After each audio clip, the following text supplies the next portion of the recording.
Hai, aku Zaki Putra Madani, mahasiswa S1 Keperawatan UPI Kampus Sumedang angkatan 2022. 8 menit ke depan, aku akan membahas mengenai upaya pencegahan konsumsi gula berlebih pada tingkat stres mahasiswa. Selamat menyaksikan. Konsumsi gula yang berlebihan telah menjadi masalah kesehatan utama akhir-akhir ini.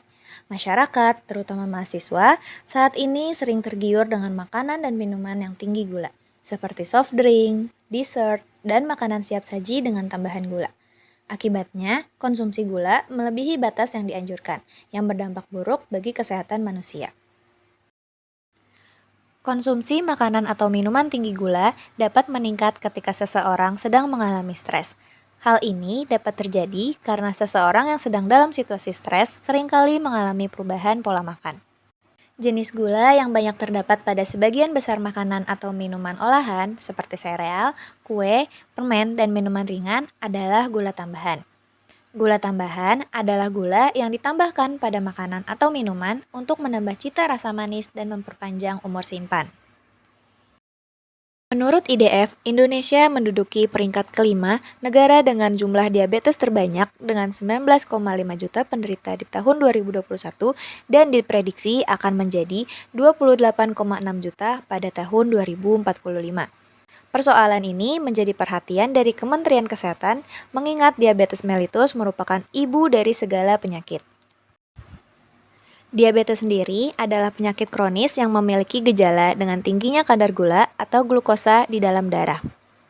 Adanya penumpukan glukosa di dalam darah dapat mengakibatkan berbagai macam gangguan organ di dalam tubuh dan menyebabkan penyakit diabetes. Diabetes mellitus umumnya disebabkan oleh faktor genetik dan gaya hidup. Faktor genetik dapat meningkatkan rentan seseorang terhadap penyakit ini. Tetapi, gaya hidup yang tidak sehat memainkan peran yang sangat penting dalam perkembangannya. Maraknya konsumsi makanan tinggi gula, kurangnya aktivitas fisik, dan memelihara kebiasaan begadang menjadi faktor penyebab yang paling dihindarkan. Ketika terdapat faktor genetik bersamaan dengan gaya hidup yang tidak sehat, maka akan mengakibatkan rentannya terkena penyakit ini. Penting untuk meningkatkan kesadaran akan pentingnya gaya hidup sehat agar terhindar dari penyakit diabetes. Berikut faktor-faktor yang dapat membuat seseorang mengalami diabetes. Yang pertama, riwayat keluarga. Orang yang memiliki riwayat keluarga penderita diabetes 10,938 kali lebih besar menderita diabetes daripada keluarga yang tidak memiliki riwayat diabetes. Yang kedua, jenis kelamin. Penelitian menjelaskan bahwa wanita cenderung lebih berisiko terkena diabetes karena mereka cenderung memiliki indeks massa tubuh fisik yang lebih tinggi. Hal ini disebabkan oleh fakta bahwa anak perempuan lebih cenderung mengalami obesitas dibandingkan anak laki-laki karena mereka kurang berolahraga dan terjadinya perubahan hormonal selama menstruasi. Yang ketiga, pengetahuan. Pengetahuan merupakan faktor yang mempengaruhi individu untuk membentuk sebuah perilaku. Pengetahuan yang dimiliki dapat memicu kesadaran pada setiap individu untuk menerapkan pola hidup sehat, sama halnya dengan menerapkan upaya pencegahan terjadinya penyakit diabetes. Pengetahuan terkait pengertian, tanda atau gejala, faktor resiko, dan bentuk pencegahan terhadap kejadian diabetes merupakan hal yang sangat penting untuk diketahui oleh setiap individu. Yang keempat, pola makan. Komposisi makanan dengan tinggi lemak, garam, dan sedikit serat pada makanan siap saji yang akhir-akhir ini sangat digemari oleh kalangan masyarakat, terutama pada remaja dan mahasiswa. Makanan cepat saji berasal dari negara barat yang umumnya memiliki kandungan lemak dan kalori yang tinggi. Apabila dikonsumsi dalam jumlah banyak setiap hari, maka dapat menyebabkan obesitas. Yang kelima, obesitas. Indeks massa tubuh atau IMT merupakan pengukuran sebagai evaluasi obesitas dan overweight pada remaja dan orang dewasa. Orang yang memiliki IMT lebih dari 25 berisiko mengalami diabetes, terutama apabila ia sering mengonsumsi makanan berat seperti nasi dan lauk saja tanpa sayur dan buah setiap hari. Orang yang memiliki berat badan obesitas biasanya lebih sering membeli makanan siap saji dan memiliki aktivitas atau olahraga yang kurang. Yang keenam, kebiasaan merokok. Merokok menjadi salah satu faktor risiko yang sering dijumpai pada penderita diabetes. Perokok memiliki risiko 5 kali lebih tinggi terkena diabetes dibandingkan dengan seseorang yang tidak merokok. Konsumsi makanan atau minuman tinggi gula dapat meningkat ketika seseorang mengalami stres. Hal ini dapat terjadi karena seseorang yang mengalami stres juga dapat mengalami perubahan pola makan. Pola makan tersebut terbentuk sebagai respon emosi negatif yang berasal dari stres. Pola makan yang diakibatkan karena adanya stres dinamakan emotional eating. Emotional eating dapat berbentuk overeating atau undereating. Pilihan makanan saat individu mengalami overeating adalah comfort food, yaitu makanan tinggi lemak dan gula. Namun, remaja perempuan cenderung mengonsumsi lebih banyak makanan manis saat mereka mengalami stres.